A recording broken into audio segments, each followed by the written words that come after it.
Hello guys, welcome back to our channel. നമ്മൾ ഇന്ന് കാണാൻ പോകുന്നത് 2020 പുറത്തിറങ്ങിയ nobody sleep in the woods എന്ന് പറയുന്ന ഒരു ഹൊറർ ത്രില്ലർ മൂവിയാണ്. ഒരു കാട്ടിൽ കുറെ ആളുകൾ ഒരു ക്യാമ്പിന്റെ ഭാഗമായിട്ട് വരികയാണ്. അവരവിടെ വന്നതിന് ശേഷം അവരുടെ കൂട്ടത്തിലുള്ള പലരെയും രണ്ട് നരഭോജികളല്ല കേട്ടോ, അവർ അതുക്കും മേലെയാണ്, അവർ ആക്രമിക്കുകയാണ്.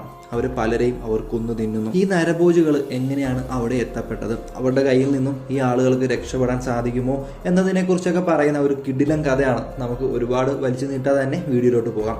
വീഡിയോയിലോട്ട് പോകുന്നതിന് മുമ്പ് ചെറിയൊരു കാര്യം, നിങ്ങൾ നമ്മുടെ ചാനൽ സബ്സ്ക്രൈബ് ചെയ്തിട്ടില്ല എന്നുണ്ടെങ്കിൽ ദയവായി ഒന്ന് സബ്സ്ക്രൈബ് ചെയ്യാം. നിങ്ങളെപ്പോലുള്ള സപ്പോർട്ടാണ് ഞങ്ങൾക്ക് മുമ്പോട്ട് പോകാനുള്ള പ്രചോദനമാകുന്നത്. കഥയുടെ തുടക്കത്തിൽ കാടിന് നടുക്കുള്ള ഒരു വീട് കാണിക്കുകയാണ്. അവിടേക്ക് ഒരു പോസ്റ്റ്മാൻ വരുന്നു. അയാൾ വന്നിട്ട് ആ വീടിൻ്റെ ഡോറ് തട്ടുകയാണ്. കുറേ നേരം തട്ടിയിട്ടും ആരും തുറക്കുന്നില്ല. അപ്പോഴാണ് ആ വീടിൻ്റെ അകത്തുള്ള ഒരു സ്ത്രീയെ നമ്മളെ കാണിക്കുന്നത്. അവർ വളരെ വെപ്രാളത്തിൽ ഒരു തുണി കഴുകിക്കൊണ്ടിരിക്കുകയാണ്. അവർ കഴുകുന്ന തുണിയിലും അവരുടെ ശരീരത്തിലുമെല്ലാം രക്തം പുരണ്ടിരിക്കുന്നു. കുറേ നേരം വാതിൽ തട്ടിയിട്ടും ആരും തുറക്കാത്തത് കൊണ്ട് തന്നെ അയാൾ അവിടുന്ന് പോകാൻ ഒരുങ്ങുകയായിരുന്നു. അപ്പോഴാണ് ആ വീടിൻ്റെ ഒരു വശത്ത് നിന്നും ഒരു ശബ്ദം കേൾക്കുന്നത്. അയാൾ അങ്ങോട്ട് ചെന്ന് നോക്കുകയാണ്. അപ്പോൾ ആ വീടിൻ്റെ സൈഡിലായിട്ട് ഒരു അണ്ടർഗ്രൗണ്ട് റൂമിൻ്റെ ഒരു ഡോറ് കാണുന്നു. ചെറിയ ആ ഡോർ അയാൾ വലിച്ചു തുറക്കുകയാണ്. തുറന്ന് അകത്തോട്ട് നോക്കുമ്പോൾ അയാൾ എന്തോ കണ്ട് ഞെട്ടിപ്പോവുകയാണ്. നിങ്ങൾക്ക് എന്താണ് സംഭവിച്ചത്? എൻ്റെ കയ്യിൽ പിടിക്കൂ, ഞാൻ നിങ്ങളെ ഉയർത്തി മുകളിലോട്ട് കൊണ്ടുവരാം എന്ന് അയാൾ പറയുന്നു. എന്നിട്ട് അയാൾ ശ്രമിക്കുന്നുണ്ടെങ്കിലും അതിന് സാധിക്കുന്നില്ല. നിങ്ങളൊന്നും ക്ഷമിക്കൂ, ഞാൻ ആരെങ്കിലുമൊക്കെ കൂട്ടിക്കൊണ്ട് വരാം എന്ന് പറഞ്ഞിട്ട് അയാൾ അവിടെ നിന്ന് എഴുന്നേക്കാൻ ശ്രമിക്കുമ്പോഴാണ് പെട്ടെന്നാണ് അയാളുടെ കാലിൽ എന്തോ പിടിച്ചു അയാൾ ആ മുറിയിലോട്ട് വലിച്ചുകൊണ്ട് പോകുന്നത്. പിന്നെ നമ്മൾ കേൾക്കുന്നത് അയാളുടെ അലർച്ചയാണ്. ആ മുറിക്കകത്ത് എന്തായിരുന്നു ഉണ്ടായിരുന്നതെന്നും നമ്മളെ കാണിക്കുന്നില്ല. അതിനുശേഷം 30 വർഷങ്ങൾ കഴിഞ്ഞിട്ടുള്ള ആ കാടാണ് നമ്മളെ കാണിക്കുന്നത്. ഒരു ക്യാമ്പിന്റെ ഭാഗമായിട്ട് കുറെ ആളുകൾ ആ കാട്ടിലോട്ട് വരികയാണ്. അവർ വന്നിറങ്ങിയതിനു ശേഷം ആ ക്യാമ്പിന്റെ ഓണർ അല്ലെങ്കിൽ ക്യാമ്പ് നടത്തുന്ന ആള് ഇവരെ വെൽക്കം ചെയ്തുകൊണ്ട് കുറച്ച് കാര്യങ്ങൾ പറയുന്നുണ്ട്. ഇവിടെ വന്നിരിക്കുന്നതിൽ പലരും ഒരുപാട് തവണ ഇവിടെ വന്നിട്ടുള്ളവരാണ്, പുതിയ ആളുകളുമുണ്ട്. എല്ലാവരെയും ഞാൻ വെൽക്കം ചെയ്യുകയാണ്. നിങ്ങളിവിടെ വന്നതിൻ്റെ ഉദ്ദേശം എന്താണെന്ന് വെച്ച് കഴിഞ്ഞാൽ, നിങ്ങൾ ഈ ആധുനിക ലോകത്ത് സ്മാർട്ട് ഫോൺസും ലാപ്ടോപ്സും ഒക്കെ ആയിട്ട് നിങ്ങൾ അഡിക്റ്റായി പോയിട്ടുണ്ട്. അതുപോലെ പല കാര്യങ്ങളിലും നിങ്ങൾക്ക് അഡിക്ഷൻ ഉണ്ട്. ആ അഡിക്ഷൻ മാറ്റിയിട്ട് കുറച്ച് നാൾ ഒന്നുമായി ബന്ധമില്ലാതെ സാധാരണക്കാരായിട്ട് ജീവിക്കാൻ വേണ്ടിയിട്ടാണ്, ആ അഡിക്ഷനിൽ നിന്നൊക്കെ നിങ്ങൾക്ക് വിമുക്തി നേടാൻ വേണ്ടിയിട്ടാണ് നിങ്ങൾ ഈ ക്യാമ്പിൽ വന്നിരിക്കുന്നത്. എല്ലാവരെയും ഞാൻ വെൽക്കം ചെയ്യുന്നു എന്നൊക്കെ അയാൾ കുറച്ച് പ്രസംഗമൊക്കെ നടത്തുന്നുണ്ട്. അതിനുശേഷം അവരെ പല ടീമുകളായിട്ട് വിഭജിക്കുകയാണ്. ഓരോ ടീമിനും ഓരോ ഗൈഡും അവരുടെ കൂട്ടത്തിലുണ്ടാവും. അതിൽ ഒരു ടീമാണ് നമ്മുടെ കേന്ദ്ര കഥാപാത്രങ്ങൾ. അവരെ ഓരോരുത്തരെയായിട്ട് നമുക്ക് പരിചയപ്പെടാം. ഈ തടിച്ചിട്ട് കണ്ണാടി വെച്ചിട്ടുള്ള ആളാണ് ജൂലക്. ഇവന്റെ പേരാണ് സൊക്കനോസ്കി. ഇവനെ നമുക്ക് എളുപ്പത്തിന് സോക്ക് എന്ന് വിളിക്കാം. ഇവനൊരു ഗേ ആണ് കേട്ടോ. ഇത് ഡാനിയല്, ഇത് അനില, പിന്നെ ഇതാണ് സൂസി, നമ്മുടെ കഥയുടെ നായിക. അന്ന് രാത്രി അവരെല്ലാവരും ഒരുമിച്ച് ആ ക്യാമ്പിൽ തന്നെ കഴിയുകയാണ്. അവിടെ കട്ട് ചെയ്ത് നമ്മൾ കഥയുടെ തുടക്കത്തിൽ ആദ്യം കണ്ട ആ വീട് കാണിക്കുകയാണ്. ആ വീട്ടിലെ സ്ത്രീക്ക് നല്ല പ്രായമായിട്ടുണ്ട്. അവർ ഒരു ചത്ത പന്നീനെ വലിച്ചു കൊണ്ടുവന്നുകൊണ്ടിരിക്കുകയാണ്. അതിനുശേഷം അവരുടെ വീടിനകത്തുള്ള അണ്ടർഗ്രൗണ്ടിന്റെ ഡോറ് തുറക്കുകയാണ്. എന്നിട്ട് ആ പന്നീനെ ആ റൂമിലോട്ട് ഇടാൻ വേണ്ടിയിട്ട് അവർ ശ്രമിച്ചുകൊണ്ടിരിക്കുകയാണ്. പക്ഷെ അറിയാതെ അവർ തന്നെ ആ റൂമിലോട്ട് വീഴുകയാണ്. വീണ വീഴ്ചയിൽ അവരുടെ ബോധം പോകുന്നു. അതിനുശേഷം ആ റൂമിൽ നിന്നും ഒരു ഭീകര രൂപം പുറത്തോട്ട് വരികയാണ്. വന്ന് ആ പന്നീനെ എടുത്തുകൊണ്ട് തിരിച്ച് ആ അണ്ടർഗ്രൗണ്ടിലോട്ട് തന്നെ പോവുകയാണ്. ബോധം വന്ന ആ സ്ത്രീ നോക്കുമ്പോൾ പിന്നെ നമ്മളെ കാണിക്കുന്നത് ആ സ്ത്രീയുടെ അലർച്ചയാണ്. പിറ്റേ ദിവസം രാവിലെ ക്യാമ്പ് കാണിക്കുകയാണ്. ആ ക്യാമ്പിലേക്ക് ഒരു പള്ളിയിലച്ചൻ വരുന്നുണ്ട്. പുള്ളിക്കാരൻ അവിടെ എല്ലാം പ്രാർത്ഥിച്ച് അവിടെ വെള്ളമൊക്കെ തളിക്കുന്നുണ്ട്. അതിനുശേഷം നമ്മുടെ ടീമിനടുത്തേക്ക് ടീമിന്റെ ഗൈഡ് വരികയാണ്. ഇവരുടെ പേരാണ് ഇസ. അവരെല്ലാം കൂട്ടിയിട്ട് കാടിനുള്ളിലോട്ട് പോവുകയാണ്. പോകുന്ന വഴിക്ക് ഡാനിയൽ അനിലിനെ വളയ്ക്കാൻ ചെറിയ ശ്രമമൊക്കെ നടത്തുന്നുണ്ട്. എന്നാൽ ഇതേ സമയം ഡാനിയലിനെ വളയ്ക്കാൻ സോക്കും ശ്രമിക്കുന്നുണ്ട്. സോക്കിന്റെ കാര്യം നമ്മൾ മുമ്പേ പറഞ്ഞിട്ടുണ്ട്, സോക്ക് ഒരു ഗേ ആണ്. സോക്കിന്റെ സംസാരമൊന്നും ഡാനിയലിനോട്ട് ഇഷ്ടപ്പെടുന്നുണ്ടായിരുന്നില്ല. ദേഷ്യം വന്ന ഡാനിയൽ സോക്കിനെ പെട്ടെന്ന് തള്ളി താഴത്തോട്ട് ഇടുകയാണ്. വീഴുന്ന സോക്കിന്റെ കാലിൽ മുറിവൊക്കെ പറ്റുന്നുണ്ട്. ഇസ വന്നിട്ട് ആ മുറിവെല്ലാം വെച്ച് കെട്ടുന്നുണ്ട്. അതിനുശേഷം പിന്നെയും അവർ യാത്ര തുടർന്നുകൊണ്ടിരിക്കുകയാണ്. പോകുന്ന വഴിക്ക് പെട്ടെന്ന് ജൂലിയൊക്കെ പിസ്സടിക്കാൻ തോന്നുകയാണ്. അവനൊരു സൈഡിലോട്ട് മാറി എന്ന് മൂത്രമൊഴിച്ചുകൊണ്ടിരിക്കുകയാണ്. പെട്ടെന്നാണ് അവൻ താഴത്തോട്ട് നോക്കുന്നത്. അവിടെ ഒരു ചത്ത വലിയ മാൻ കിടപ്പുണ്ടായിരുന്നു. അത് കണ്ട് ഭയന്ന് പാവപ്പെട്ടവൻ പുറകിലോട്ട് പോവുകയാണ്. അവനെല്ലാവരെയും വിളിച്ച് അത് കാണിക്കുന്നുണ്ട്. എല്ലാവരും ആ മാനിനെ വന്ന് നോക്കുകയാണ്. അത് ഭയങ്കരമായ രീതിയിൽ ആക്രമിക്കപ്പെട്ടിരുന്നു. എന്നാൽ ഇത്ര ക്രൂരമായി ആക്രമിക്കുന്ന വന്യമൃഗങ്ങളൊന്നും ഈ കാട്ടിൽ ഉണ്ടായിരുന്നില്ല. ഇതേ സമയം സൂസി ഒരു മരത്തിന്റെ പുറകിലായിട്ട് ഒരു ഭീകര രൂപമായ കൈ കാണുകയാണ്. എന്നാൽ അവൾ അത് വലിയ മൈൻഡ് ആക്കുന്നില്ല, ആരെയും വിളിച്ച് കാണിക്കുന്നൊന്നുമില്ല. അതിനുശേഷം അവർ യാത്ര തുടങ്ങുകയാണ്. രാത്രി ഒരു ദിവസം സ്ഥലത്ത് വെച്ചിട്ട് അവർ ടെൻ്റ് അടിച്ച് അവിടെ സ്റ്റേ ചെയ്യാൻ തീരുമാനിക്കുകയാണ്. അങ്ങനെ അവർ ടെൻ്റെല്ലാം അടിച്ച് ക്യാമ്പ് ഫയറൊക്കെ സെറ്റ് ചെയ്ത് സംസാരിച്ചുകൊണ്ടിരിക്കുകയായിരുന്നു. അപ്പോഴാണ് എന്തോ ഒരു മൃഗം അവരെ പാസ് ചെയ്ത് പോകുന്നതായിട്ടുള്ള ശബ്ദം അവർ കേൾക്കുന്നത്. ആ ശബ്ദം കേട്ട സ്ഥലത്തേക്ക് ഇസ ചെന്ന് നോക്കുമ്പോഴാണ് അതൊരു സാധു കുറുക്കനായിരുന്നു. അതങ്ങ് ഓടിപ്പോവുകയും ചെയ്യുന്നുണ്ട്. അതിനുശേഷം എല്ലാവരും കിടന്നുറങ്ങുകയായിരുന്നു. എല്ലാവരും ഉറങ്ങിയതിനു ശേഷം ഡാനിയൽ പതിയെ എഴുന്നേറ്റ് അടുത്തുള്ള തടാകത്തിൻ്റെ കരയിലോട്ട് പോവുകയാണ്. അവൻ ആരും കാണാതെ ഒരു മൊബൈൽ ഫോണും സിഗരറ്റും എല്ലാം ഒളിപ്പിച്ചു വെച്ചിരുന്നു. അവൻ അങ്ങനെ സിഗരറ്റും വലിച്ച് ഫോണിൽ നോക്കിക്കൊണ്ടിരിക്കുമ്പോഴാണ് ഇവൻ എഴുന്നേറ്റ് പോകുന്നത് കണ്ട അനില അവൻ്റെ അടുത്തേക്ക് വരുന്നത്. അവർ അങ്ങനെ കുറച്ചു നേരം സംസാരിച്ചുകൊണ്ടിരിക്കുകയാണ്. പതിയെ പതിയെ അവർ റൊമാൻസിലോട്ട് കടക്കുകയാണ്. എല്ലാം കഴിഞ്ഞതിന് ശേഷം അനില അവിടെ നിന്ന് എഴുന്നേറ്റ് പോവുകയാണ്. ഡാനിയലിനെ വിളിക്കുന്നുണ്ടെങ്കിലും കുഴപ്പമില്ല, നീ പോക്കോ, ഞാൻ കുറച്ചു നേരം ഇവിടെ കിടന്നിട്ട് വരാമെന്ന് പറയുന്നു. അനില പോയതിനു ശേഷം ഡാനിയൽ സ്ലീപ്പിംഗ് ബാഗ് ആയിട്ട് ഫോണിൽ നോക്കി കിടക്കുകയായിരുന്നു.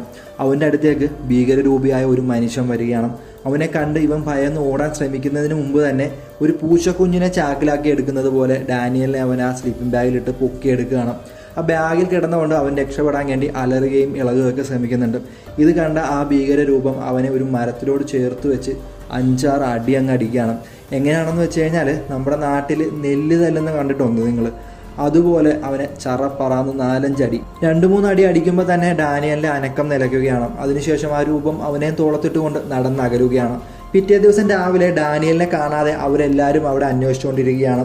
ഇസ എല്ലാവരോടുമായിട്ട് ചോദിക്കുന്നുണ്ട് ആരാണ് ഡാനിയലിനെ അവസാനമായി ഇന്നലെ കണ്ടതെന്ന്. അപ്പോൾ അനില പറയുന്നുണ്ട് ഞാനാണ് അവനെ കണ്ടത് ആ തടാകത്തിൻ്റെ അരികിൽ വെച്ചാണെന്ന് പറയുന്നു. അങ്ങനെ അവർ ആ തടാകത്തിൻ്റെ അരികിലെല്ലാം സെർച്ച് ചെയ്തുകൊണ്ടിരിക്കുമ്പോഴാണ് സൂസി അവിടുത്തുള്ള ഒരു മരത്തിൽ രക്തക്കറ കാണുന്നത്. ഇത് കണ്ടിട്ട് അവരെല്ലാവരും പരിഭ്രാന്തരാവുകയാണ്. ഇസയാണെന്നുണ്ടെങ്കിൽ സൂസിനെയും ജൂലക്കിനെയും കൂട്ടിയിട്ട് ഡാനിയലിനെ തിരക്കാൻ വേണ്ടി പോവുകയാണ്. ബാക്കി ഉണ്ടായിരുന്ന 2 പേരെയും അവിടെ ഇരുത്തുകയാണ്. കാരണം എന്താണെന്ന് വെച്ച് കഴിഞ്ഞാൽ ഇവർ പോകുന്ന സമയത്ത് ഡാനിയൽ എങ്ങാനും വരികയാണെന്നുണ്ടെങ്കിൽ അവൻ പരിഭ്രാന്തനാവണ്ട, ഒറ്റയ്ക്ക് പേടിക്കേണ്ടെന്ന് വിചാരിച്ചിട്ടാണ് ഇവർ ഇവിടെ എത്തിയിരിക്കുന്നത്. 2.5 മണിക്കൂർക്ക് ശേഷം ഞങ്ങൾ തിരിച്ചു വരാം, എന്നിട്ടും അവനെ കണ്ടില്ല എന്നുണ്ടെങ്കിൽ നമുക്ക് പോലീസിൽ പരാതിപ്പെടാം എന്ന് പറഞ്ഞിട്ടാണ് ഇവരവനെ തിരക്കി പോകുന്നത്. അങ്ങനെ അവർ പൊയ്ക്കൊണ്ടിരിക്കുകയാണ്. ജൂലക്കിനാണെന്നുണ്ടെങ്കിൽ നല്ല ഭയം ഉണ്ടെങ്കിൽ ഇവരുടെ കൂടെ പൊയ്ക്കൊണ്ടിരിക്കുകയാണ്. അങ്ങനെ ഡാനിയലിനെ തിരക്കി അവർ ആ കാട് മുഴുവൻ നടന്നുകൊണ്ടിരിക്കുകയാണ്. അവസാനം അവർ എത്തിപ്പെടുന്നത് കഥയുടെ തുടക്കത്തിൽ നമ്മൾ കണ്ട ആ വീട്ടിലാണ്. ആ വീട് കാണുമ്പോൾ തന്നെ ജൂലക്കിന് ചെറിയ ഭയമൊക്കെ മനസ്സിൽ ഉണ്ടാവുന്നുണ്ട്. ഇസ ആ വീട്ടിൽ ആരെങ്കിലും ഉണ്ടോ എന്നൊക്കെ ചോദിക്കുന്നുണ്ട്. എന്നാൽ ഒരു മറുപടിയും അവിടെ നിന്ന് തിരിച്ചു കിട്ടുന്നില്ല. അവർ ആ ഡോറിൽ തട്ടുമ്പോഴാണ് അവർക്ക് മനസ്സിലാവുന്നത് ആ ഡോറ് ലോക്ക് ചെയ്തിട്ടില്ല എന്ന്. ആരെങ്കിലും അകത്തോട്ടുണ്ടോ എന്ന് ചോദിച്ചിട്ട് ഇവരകത്തോട്ട് പ്രവേശിക്കുകയാണ്. എന്നാൽ ചെറിയ പേടി കാരണം ജൂലക്ക് പുറത്ത് തന്നെ നിൽക്കുകയാണ്. അവർ കയറിയത് കൊണ്ട് തന്നെ ജൂലക്ക് വേറെ വഴിയില്ലാതെ ആ വീടിനകത്തോട്ട് പ്രവേശിക്കുകയാണ്. ആരും ഇല്ല എന്ന് കണ്ടതുകൊണ്ട് തന്നെ അവർക്ക് അപ്പം തന്നെ അവിടെ നിന്ന് പോയാൽ മതിയായിരുന്നു. ഒരാവശ്യമില്ലാതെ ആ വീട് മുഴുവൻ സെർച്ച് ചെയ്യാൻ നിൽക്കുകയാണ് ഇവർ. അങ്ങനെ സെർച്ച് ചെയ്യുന്നതിൻ്റെ ഇടയ്ക്ക് ജൂലക്ക് പറയുന്നുണ്ട് ഇവിടെ ആരും ഇല്ലല്ലോ, നമുക്ക് പോകാമല്ലോ എന്ന് പറയുന്നുണ്ട്. അപ്പോഴാണ് സൂസി അവിടെ അണ്ടർഗ്രൗണ്ടിൻ്റെ ആ ഡോറ് കാണുന്നത്. അതവർ തുറന്നു നോക്കുകയാണ്. തുറങ്ങുമ്പോൾ തന്നെ ഭയങ്കര ദുർഗന്ധം അവരുടെ മുഖത്തേക്ക് അടിക്കുകയാണ്. അവർക്ക് സഹിക്കാൻ പറ്റാത്ത സ്മെല്ലായിരുന്നു അത്. എന്നാലും ഇസയും സൂസിയും കൂടെ അതിൻ്റെ അകത്തോട്ട് ഇറങ്ങുകയാണ്. ജൂലക്ക് അവിടെ തന്നെ നിൽക്കുകയാണ്. അവരകത്തോട്ട് കയറുമ്പോഴാണ് ആ ഞെട്ടിക്കുന്ന കാഴ്ച അവർ കാണുന്നത്. ഡാനിയലിനെ കൊന്ന് 2 പീസാക്കി അവിടെ വെച്ചിരിക്കുകയാണ്. ഡാനിയലിൻ്റെ മേത്തൂടെ പുഴുവൊക്കെ നുരയ്ക്കുന്നുണ്ട്. ഇതേ സമയം തന്നെ പുറത്തോട്ട് പോയിരുന്ന നരഭോജി തിരിച്ച് ആ വീട്ടിലോട്ട് വരികയാണ്. അതിനെ കണ്ട ജൂലക്ക് വേറെ വഴിയില്ലാതെ അണ്ടർഗ്രൗണ്ട് റൂമിലോട്ട് തന്നെ ഇറങ്ങുകയാണ്. അവർ അവിടെ ട്രാപ്പായെന്ന് മനസ്സിലായി. അപ്പോഴാണ് അവർ ആ ചെറിയൊരു ജനൽവാതിൽ കാണുന്നത്. അത് തള്ളി തുറന്നിട്ട് ജൂലക്കിനെയും സൂസനെയും കൂടെ ഇസ ഇതുവഴി കടത്തിവിടുകയാണ്. ഇസ അങ്ങോട്ട് കയറാൻ ശ്രമിക്കുമ്പോഴാണ് ഡാനിയലിൻ്റെ പോക്കറ്റിൽ കിടന്നിട്ട് ഒരു ഫോൺ ബെല്ലടിക്കുന്നത് ഇസ കാണുന്നത്. അത് എടുക്കാനായിട്ട് ഇസ തിരിച്ചു പോവുകയാണ്. അപ്പോഴേക്കും ആ രാക്ഷസൻ അല്ലെങ്കിൽ ആ നരഭോജി ആ അണ്ടർഗ്രൗണ്ട് റൂമിലോട്ട് വന്നിരുന്നു. ഇസയും കാത്തിട്ട് സൂസനും ജൂലക്കും പുറത്ത് തന്നെ നിൽക്കുകയാണ്. അവരോട് നിങ്ങൾ ഓടി രക്ഷപ്പെട്ടോ എന്ന് ഇസ പറയുകയാണ്. എന്നിട്ട് തൻ്റെ കയ്യിൽ കിട്ടിയ ഒരു ആയുധവുമായിട്ട് ആ നരഭോജിയുടെ നേരെ ഓടിച്ചെല്ലുകയാണ്. പിന്നെ നമ്മൾ കേൾക്കുന്നത് ഇസയുടെ അലർച്ചയാണ്. പുറത്തു നിന്ന സൂസന്റെയും ജൂലക്കിന്റെ അടുത്തോട്ട് ഇസയുടെ തല വന്ന് വീഴുകയാണ്. ഇത് കണ്ട് ഭയപ്പെട്ട സൂസനും ജൂലക്കും അവിടെ നിന്ന് ഓടി രക്ഷപ്പെടുകയാണ്. ഇതേ സമയം അനിലയും സോക്കും അവിടെ ടെന്റിനടുത്ത് സംസാരിച്ചുകൊണ്ടിരിക്കുകയായിരുന്നു. അവരങ്ങനെ സംസാരിച്ചുകൊണ്ടിരിക്കുമ്പോൾ പെട്ടെന്നാണ് അനിലയുടെ തല തുളച്ച് ഒരു കമ്പ് വാവഴി പുറത്തോട്ട് വരുന്നത്. അത് കണ്ട് സോക്ക് ഭയന്ന് പുറത്തോട്ട് മാറുകയാണ്. അവിടെ വേറൊരു നരഭോജി. അപ്പോൾ നമുക്ക് മനസ്സിലാക്കാം മൊത്തം 2 നരഭോജികളുണ്ടെന്ന്. ആ നരഭോജി ആണെന്നുണ്ടെങ്കിൽ അനിലേനെ ആ കമ്പ് ഉൾപ്പെടെ മുകളിലോട്ട് പൊക്കി ഉയർത്തുകയാണ്. അതിനുശേഷം ദൂരേക്ക് വലിച്ചെറിയുന്നു. ഇത് കണ്ട് ഭയന്ന സോക്ക് അവിടെ നിന്ന് ഓടി രക്ഷപ്പെടുകയാണ്. ഇതേ സമയം സൂസിയും ജൂലക്കും ഓടി ഒരു വേറൊരു വീട്ടിലെത്തിപ്പെടുകയാണ്. ആ വീട്ടിലൊരു വൃദ്ധനായ മനുഷ്യനായിരുന്നു ഉണ്ടായിരുന്നത്. അയാളുടെ അടുത്തേക്ക് തങ്ങൾക്ക് പറ്റിയ കാര്യങ്ങളൊക്കെ അവർ പറയുകയാണ്. അത്യാവശ്യമായിട്ട് പോലീസിനെ വിളിക്കണം, താങ്കളുടെ കയ്യിൽ ഫോണുണ്ടോ, അല്ലാന്നുണ്ടെങ്കിൽ ആ നരഭോജി തങ്ങളുടെ കൂടെയുള്ള മറ്റുള്ളവരെയും കൊന്നുകളയും, അതിനു മുമ്പ് തന്നെ പോലീസിനെ അറിയിച്ച് അവരെല്ലാവരും രക്ഷപ്പെടുത്തണമെന്ന് പറയുന്നു. അപ്പോഴാണ് ആ വൃദ്ധനായ മനുഷ്യൻ പറയുന്നത്, എൻ്റെ കയ്യിൽ ഫോണൊന്നുമില്ല. അവിടെ നിന്നിട്ട് കാര്യമില്ല എന്ന് മനസ്സിലാക്കിയ സൂസനും ജൂലക്കും അവിടെ നിന്ന് പോകാൻ ഒരുങ്ങുകയായിരുന്നു. അപ്പോഴാണ് ആ വൃദ്ധൻ തൻ്റെ കയ്യിലിരിക്കുന്ന ഒരു ഗണ്ണെടുത്ത് അവിടെ വെച്ചിട്ട് അവിടെ അവരോട് ഇരിക്കാൻ പറയുകയാണ്. ഭയന്ന് അവരവിടെ ഇരിക്കുകയാണ്. സോക്കാണെന്നുണ്ടെങ്കിൽ അവിടെ നിന്ന് ഓടി രക്ഷപ്പെട്ട് ചെന്ന് പെടുന്നത് കാടിന് നടുക്കുള്ള ഒരു ചർച്ചിലേക്കാണ്. അവിടെയുള്ള ഫാദറിനോട് നടന്ന സംഭവങ്ങളെല്ലാം സോക്ക് പറയുന്നുണ്ട്. ഈ ഫാദറാണ് ഇവരുടെ ട്രിപ്പ് തുടങ്ങുന്നതിന് മുമ്പായിട്ട് അവിടെ പ്രാർത്ഥിക്കാൻ വന്നിട്ടുണ്ടായിരുന്നത്. ഈ ഫാദറിനാണെന്നുണ്ടെങ്കിൽ സോക്ക് പറയുന്നൊന്നും ആദ്യം വിശ്വാസം വരുന്നില്ല. ഇവൻ ഏതാണ്ട് കഞ്ചാവ് അടിച്ച് കിറുങ്ങി കിളി പോയിട്ട് എന്തോ പുച്ചുമ്പയും പറയുന്നതാണെന്നാണ് പുള്ളി ആദ്യം വിചാരിക്കുന്നത്. അതിനുശേഷം ഇവൻ്റെ ടെൻഷനും മട്ടും മാതിരി എല്ലാം കണ്ടിട്ട് പുള്ളിക്ക് കാര്യം മനസ്സിലാവുകയാണ്. പുള്ളി അവനെ സഹായിക്കാമെന്ന് പറഞ്ഞിട്ട് തൻ്റെ കയ്യിലുള്ള ഫോൺ ഉപയോഗിച്ചിട്ട് പോലീസിനെ വിളിക്കാൻ ശ്രമിക്കുകയാണ്. എന്നാൽ അതിൽ നിന്ന് കോളൊന്നും പോകുന്നില്ല. വിഷമിക്കേണ്ടെന്ന് പറഞ്ഞിട്ട് അവിടെയുള്ള ലാൻഡ് ലൈനിലും പുള്ളി ശ്രമിക്കുന്നുണ്ട്. പക്ഷെ അതിൽ നിന്ന് കോളൊന്നും പോകുന്നില്ല എന്ന് പറയുന്നു. അയാൾ ഫോൺ വെച്ച് തിരിയുമ്പോൾ തന്നെ ആ ലാൻഡ് ലൈനിലോട്ട് തിരിച്ച് കോൾ വരികയാണ്. അപ്പോൾ എന്തോ സംശയം വന്നിട്ട് സോക്ക് അയാളെ നോക്കുകയാണ്. പെട്ടെന്ന് തന്നെ സോക്കിൻ്റെ തലയിലടിച്ച് സോക്കിനെ താഴത്തോട്ട് ഇടുകയാണ് അയാൾ. സോക്കിനെ ഒരു ചെയറിൽ കെട്ടിയിട്ടിരിക്കുകയാണ്. സോക്ക് ഒരു ഗേ ആണെന്നുള്ള കാര്യം ഈ പള്ളിയിലച്ഛൻ അറിയാം. പുള്ളിക്ക് ഇങ്ങനെയുള്ള ആളുകളെയൊന്നും ഒട്ടും താല്പര്യമില്ല. ഇങ്ങനെയുള്ള ആളുകളൊക്കെ ഈ ഭൂമിക്ക് ഒരു ഭാരമാണ്, അവരൊന്നും ഭൂമിയിൽ ജീവിച്ചിരിക്കാൻ പാടില്ല എന്നൊക്കെയാണ് പുള്ളി പറയുന്നത്. അങ്ങനെ സംസാരിച്ചുകൊണ്ടിരിക്കുമ്പോഴാണ് പുറത്തെന്തോ സൗണ്ട് കേട്ടിട്ട് ഈ പള്ളിയിലച്ഛൻ അത് ചെന്ന് നോക്കുന്നത്. അവിടെ പുല്ല് വെട്ടുന്ന ഒരു വലിയൊരു മെഷീൻ ഉണ്ടായിരുന്നു. ഈ കൊയ്ത്തന്ത്രം പോലത്തെ ഒരു സംഭവമാണ് കേട്ടോ. അത് ഓണായി കിടക്കുന്നത്. അതിൻ്റെ അടുത്തേക്ക് ഇയാൾ ചെല്ലുമ്പോഴാണ് ആ നരഭോജി പെട്ടെന്ന് ഇയാളെ കയറി പിടിക്കുന്നത്. എന്നിട്ട് ആ നരഭോജിയുടെ 2 വിരൽ കൊണ്ട് ഇയാളുടെ 2 കണ്ണും ആ നരഭോജി കുത്തി പൊട്ടിക്കുകയാണ്. അതിനുശേഷം ഇയാളെ നേരെ ആ കൊയ്ത്തന്തത്തിലോട്ട് ഇടുകയാണ്. എന്നിട്ട് പിന്നെ പറയേണ്ട കാര്യമില്ലല്ലോ, അയാളുടെ കാര്യത്തിൽ ഒരു തീരുമാനമായിട്ടുണ്ട്. ഇതേ സമയം സോക്ക് അവിടെ നിന്ന് രക്ഷപ്പെടാൻ ശ്രമിക്കുന്നുണ്ടായിരുന്നു. എങ്ങനെയൊക്കെയോ ആ കെട്ടൊക്കെ അയച്ച് സോക്ക് അവിടെ നിന്ന് എഴുന്നേറ്റു. പക്ഷേ ഇതേ സമയം കൊണ്ട് തന്നെ ആ നരഭോജി അതിനകത്തോട്ട് വന്നിരുന്നു. അപ്പോഴേക്കും വേറെ വഴിയില്ലാതെ അവിടെ കുമ്പസരിക്കാനുള്ള ഒരു കൂട് പോലെ സെറ്റ് ചെയ്ത് വെച്ചിട്ടുണ്ടായിരുന്നു. അതിനകത്ത് കയറിയിട്ട് സോക്ക് ഒളിക്കുകയാണ്. പക്ഷെ ആ നരഭോജി കറക്റ്റായിട്ട് സോക്ക് എവിടെ ഒളിച്ചിരിക്കുന്നെന്നുള്ളത് മണത്ത് കണ്ടുപിടിക്കുകയാണ് കേട്ടോ. അവൻ ആ ഒളിച്ചിരിക്കുന്ന കുമ്പസാരക്കൂടിന്റെ ഡോറ് ആ നരഭോജി തുറക്കുകയാണ്. അവിടെ സീൻ കട്ടിയത് പിന്നെ നമ്മളെ കാണിക്കുന്നത് സൂസീനെയും ജൂലക്കിനെയാണ്. അവരോട് ആ വൃദ്ധൻ ആ നരഭോജികൾ എങ്ങനെയാണ് ആ കാട്ടിൽ എത്തപ്പെട്ടതെന്നുള്ള കാര്യങ്ങൾ പറഞ്ഞു കൊടുത്തുകൊണ്ടിരിക്കുകയാണ്. ഒരുപാട് വർഷങ്ങൾക്ക് മുമ്പ് ഒരു അമ്മയും 2 കുട്ടികളും കാടിൻ്റെ നടുക്ക് താമസിച്ചുകൊണ്ടിരിക്കുകയായിരുന്നു. വളരെ സന്തോഷകരമായി അവരുടെ ജീവിതം മുമ്പോട്ട് പോയിക്കൊണ്ടിരിക്കുമ്പോഴാണ് ഒരു ദിവസം രാത്രി കാടിൻ്റെ ഒരു ഭാഗത്തായിട്ട് ഒരു ഉൽക്ക വന്ന് വീഴുന്നത്. ആ ഉൽക്ക വന്ന് വീണ ഭാഗത്തേക്ക് ഈ 2 കുട്ടികളും ചെന്ന് നോക്കുകയാണ്. ചെന്ന് നോക്കിയത് മാത്രമല്ല, ആ ഉൽക്ക എടുത്തുകൊണ്ട് ഇവർ നേരെ വീട്ടിലോട്ട് പോവുകയാണ്. തങ്ങളുടെ കട്ടിൻ്റെ അടിയിലിട്ട് വെക്കുകയാണ്.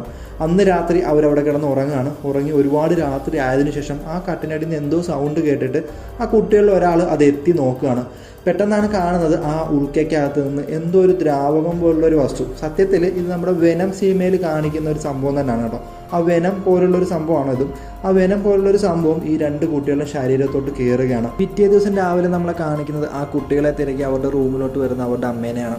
അവരവിടെ എല്ലാം നിരക്കുന്നുണ്ടെങ്കിൽ ആ കുട്ടികളെ കാണുന്നില്ല. അപ്പോഴാണ് അവർ ശ്രദ്ധിക്കുന്നത് എന്തിനെ കൊന്ന് രക്തം വലിച്ചരിച്ചു പോയ പാടുകൾ. അവർ ആ പാട് പിന്തുടർന്ന് പോകുമ്പോഴാണ് അവരുടെ വീട്ടിലെ അണ്ടർഗ്രൗണ്ടിലോട്ട് ഇത് പോകുന്നത് കാണുന്നത്. ആ കാഴ്ച കണ്ടിട്ട് അവർ ഞെട്ടിത്തരിച്ചു പോവുകയാണ്. അവിടെ 2 കുട്ടികളുടെ ശരീരം ആകെ വികൃതമായി ഒരു ഭീകര രൂപമായി മാറിയിട്ടുണ്ട്. അത് മാത്രമല്ല, അവർ സ്നേഹിച്ച് ഓമനിച്ച് വളർത്തിയ അവരുടെ സ്വന്തം പട്ടീനെ തന്നെ അവർ പച്ചയ്ക്ക് കൊന്ന് തിന്നുകൊണ്ടിരിക്കുകയാണ്.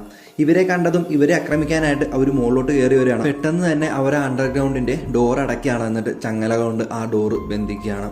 തൻ്റെ സ്വന്തം മക്കളായതുകൊണ്ട് തന്നെ അവരെ കൊല്ലാൻ മനസ്സില്ലാത്തത് കൊണ്ട് അവർക്ക് വേണ്ട ഭക്ഷണങ്ങൾ അവർ കാലാകാലങ്ങളായി എത്തിച്ചു കൊടുത്തുകൊണ്ടിരുന്നു. ഒരു സമയത്ത് അവർക്ക് പ്രായമായി അവസാനം അവരെയും അതുങ്ങൾ കൊന്നു തിന്നു. അതിനുശേഷമാണ് അവർ പുറത്തിറങ്ങി മറ്റുള്ള ആളുകളെ വേട്ടയാടാൻ തുടങ്ങിയത്.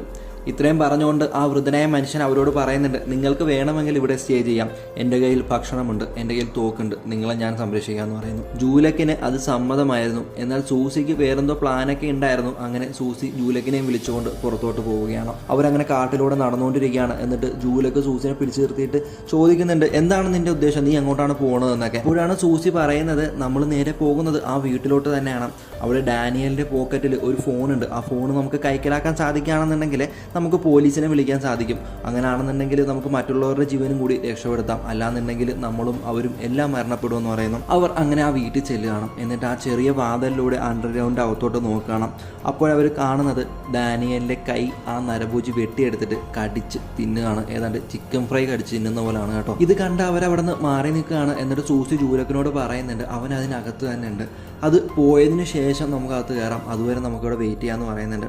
എന്നാൽ ജൂലക്ക് പറയുന്നുണ്ട്, അതിനൊന്നും നമുക്ക് നമുക്ക് സമയമില്ല, മറ്റേത് കൂടി വരികയാണെന്നുണ്ടെങ്കിൽ നമ്മുടെ കാര്യത്തിലൊരു തീരുമാനമാവുമെന്ന് പറയുന്നു. അപ്പോൾ സൂസി ജൂലക്കിനോട് നിൻ്റെ കയ്യിൽ വേറെ എന്തെങ്കിലും ഐഡിയ ഉണ്ടോ എന്ന് ചോദിക്കുമ്പോൾ ജൂലക്ക് പറയുകയാണ്, ഞാൻ അവൻ്റെ ഫ്രണ്ട് ഡോറിൽ മുട്ടിയിട്ട് അവൻ്റെ ശ്രദ്ധ തിരിക്കാം, ആ സമയം കൊണ്ട് നീ ഇതുവഴി കയറിയിട്ട് ആ ഫോൺ എടുക്കുക എന്ന് പറയുന്നുണ്ട്. പക്ഷേ അവർ കുറച്ച് നേരം കൂടി വെയിറ്റ് ചെയ്ത് സമയമെടുത്ത് ചെയ്താൽ മതിയായിരുന്നു. ഇവർ ആ ഐഡിയയിൽ തന്നെ സ്റ്റിക്ക് ഓൺ ചെയ്യണം. ജൂലക്ക് ആ ഫ്രണ്ട് ഡോറിലോട്ട് പോകാൻ നേരം സൂസി തൻ്റെ കയ്യിലിരിക്കുന്ന ഒരു കത്തി ജൂലക്കിൻ്റെ കയ്യിലോട്ട് കൊടുക്കുകയാണ്. എന്തെങ്കിലും അത്യാവശ്യം വന്നാൽ നീ ഇത് ഉപയോഗിക്കുമെന്ന് പറയുന്നു. അങ്ങനെ ജൂലക്ക് ആ ഫ്രണ്ട് ഡോർ പോയിട്ട് മുട്ടുകയാണ്. ആ സൗണ്ട് കേട്ട് നരഭോജി അങ്ങോട്ട് ചെല്ലുകയാണ്. അത് മുകളിലോട്ട് പോകുന്ന കാണുന്ന സൂസി ആ ചെറിയ ഡോർ വഴി അണ്ടർഗ്രൗണ്ട് റൂമിലോട്ട് ഇറങ്ങുകയാണ്. എന്നിട്ട് മുറിച്ചു വെച്ചിരിക്കുന്ന ഡാനിയലിൻ്റെ ശരീരത്തിൻ്റെ ഇടയ്ക്ക് നിന്ന് ആ ഫോൺ കണ്ടെത്തുകയാണ്. എന്നിട്ട് തൻ്റെ പോക്കറ്റിലോട്ട് വെച്ചിട്ട് തിരിഞ്ഞു നോക്കുമ്പോഴാണ് കാണുന്നത് ആ നരഭോജി എങ്ങും പോയിട്ടില്ല, അവിടെ തന്നെ നിൽക്കുന്നത്.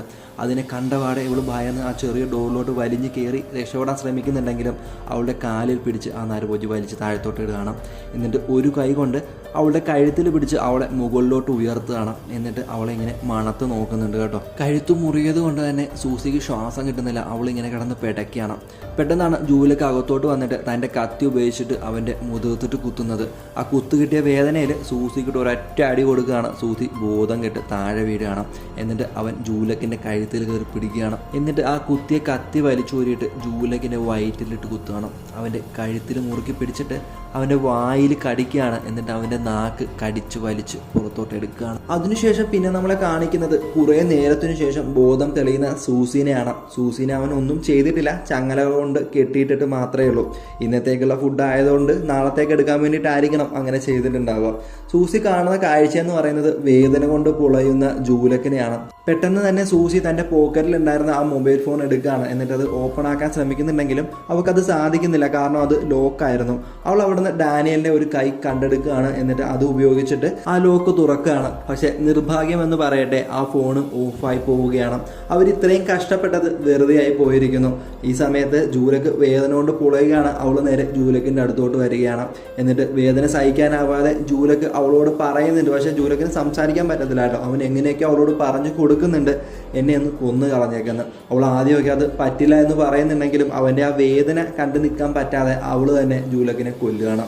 ഇതേ സമയം മുകളിൽ ആ രണ്ട് നരഭോജികളെയും കാണിക്കുകയാണ്. കുത്ത് കിട്ടിയ നരഭോജിയാണെന്നുണ്ടെങ്കിൽ ആ മുറിവെല്ലാം തുടച്ചിട്ട് അവിടെ കിടക്കുകയാണ്. മറ്റേ ആളെന്നുണ്ടെങ്കിൽ ഒരു വലിയ മഴുവെടുത്തിട്ട് പുറത്തോട്ട് പോവുകയാണ്. അടുത്ത വേട്ടയ്ക്കാണെന്ന് തോന്നുന്നു. അതിനുശേഷം പിന്നെ നമ്മളെ കാണിക്കുന്നത് സൂസിനെയാണ്. അവൾ അവിടെ എല്ലാം സെർച്ച് ചെയ്യാണ്. അങ്ങനെ അവൾ വലിയൊരു വാള് കൈക്കലാക്കുകയാണ്. അതുമായിട്ട് അവൾ ആ അണ്ടർഗ്രൗണ്ടിൻ്റെ മുകളിലോട്ട് വരികയാണ്. മുകളിലോട്ട് അവർ വരുമ്പോൾ കാണുന്നത് ആ നരഭോജി അവിടെ കിടന്ന് ഉറങ്ങുന്നതാണ്. അവൾ പതിയെ അവൻ്റെ അടുത്തേക്ക് വരികയാണ്. എന്നിട്ട് ആ കത്തി ഉപയോഗിച്ചിട്ട് അവനെ കുത്തുകയാണ്.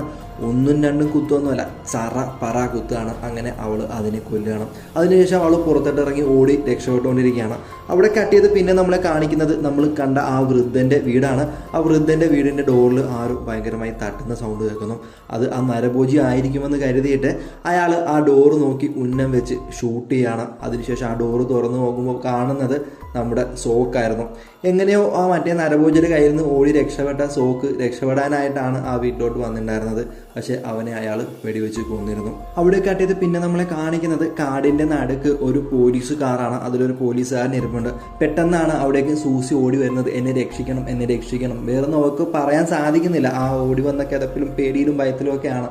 അയാൾ അവളെ കെട്ടിപ്പിടിച്ചതിന് ശേഷം ആ കാറിലോട്ട് ഇരുത്തി അവിടെ കാറ് ഡ്രൈവ് ചെയ്ത് പോലീസ് സ്റ്റേഷനിലോട്ടാണെന്ന് തോന്നുന്നു പോവുകയാണ്.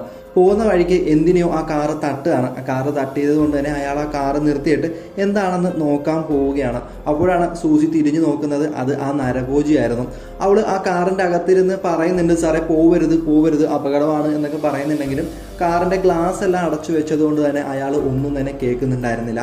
അവൾ ആ ഗ്ലാസിൻ്റെ ഫ്രണ്ട് ഡോറൊക്കെ ഇടിച്ച് പൊളിച്ച് പുറത്തോട്ട് വരാൻ ശ്രമിക്കുന്നുണ്ട്. പക്ഷെ അതിനവർക്ക് സാധിക്കുന്നില്ല. ഇതേ സമയം കൊണ്ട് തന്നെ ആ പോലീസുകാരൻ നരഭോജിയുടെ അടുത്ത് എത്തിയിരുന്നു. കാറിലെ തട്ടുന്ന സൗണ്ട് കേട്ടിട്ട് അയാൾ ജസ്റ്റ് പുറകിലോട്ട് തിരിഞ്ഞു നോക്കുകയാണ്. അപ്പോഴേക്കും ആ നരഭോജി എഴുന്നേറ്റിരുന്നു. അയാൾ തിരിഞ്ഞു നോക്കുമ്പോൾ കാണുന്നത് ആ നരഭോജി എഴുന്നേറ്റ് നിൽക്കുന്നതാണ്. പെട്ടെന്ന് ഭയന്ന് അയാൾ തൻ്റെ പോക്കറ്റിലിരിക്കുന്ന ആ ഗണ്ണ് എടുക്കാൻ ശ്രമിക്കുന്നുണ്ടെങ്കിലും അയാൾക്കത് സാധിക്കുന്നില്ല. അപ്പോഴേക്കും നരഭോജി തൻ്റെ കയ്യിലുണ്ടായിരുന്ന ആ മഴ ഉപയോഗിച്ചിട്ട് ആ പോലീസുകാരനെ ഒറ്റ വെട്ടിന് രണ്ട് തുണ്ടാക്കുകയാണ്. അതിനുശേഷം ആ നരഭോജി സൂസിയുടെ നേരെ ചെല്ലുകയാണ്. എങ്ങനെയോ സൂസി ആ ഡോറ് പൊളിച്ച് ആ കാറിൻ്റെ ഫ്രണ്ടിൽ കയറുകയാണ്. എന്നിട്ട് ഡ്രൈവിംഗ് സീറ്റിൽ ഇരുന്നിട്ട് കാറ് അതിവേഗം അവിടെ നിന്ന് എടുത്തുകൊണ്ട് പോവുകയാണ്. എന്നാൽ കുറച്ച് ഫ്രണ്ടിലോട്ട് ചെന്ന് കഴിയുമ്പോൾ സൂസി പെട്ടെന്ന് കാറ് നിർത്തുകയാണ്. അങ്ങനെ ചുമ്മാ പോകാൻ അവൾ തയ്യാറല്ലായിരുന്നു. അവൾ ആ കാറ് റിവേഴ്സ് ഇടുകയാണ്. അതിവേഗം വന്നിട്ട് ആ നരഭോജിനെ ഇടിക്കുകയാണ്. അതിൻ്റെ പുറത്തൂടെ കയറ്റി ഇറക്കി അവൾ പോവുകയാണ്. ഒരു വട്ടമല്ല, അതും പല വട്ടം അവൾ അങ്ങോട്ടും ഇങ്ങോട്ടും ആ നരഭോജിയുടെ ശരീരത്തോടി കയറ്റി ഇറക്കി പോവുകയാണ്. അതിനുശേഷം അവൾ ആ കാറ് വിട്ട് ദൂരേക്ക് പോകുന്നു. അതിനുശേഷം പിന്നെ നമ്മളെ കാണിക്കുന്നത് ആ വഴിയിലൂടെ വരുന്ന രണ്ട് സുഹൃത്തുക്കളെയാണ്. അവർ വെള്ളമൊക്കെ അടിച്ച് പാട്ടൊക്കെ പാടി ഇങ്ങനെ നടന്നു വന്നുകൊണ്ടിരിക്കുകയാണ്.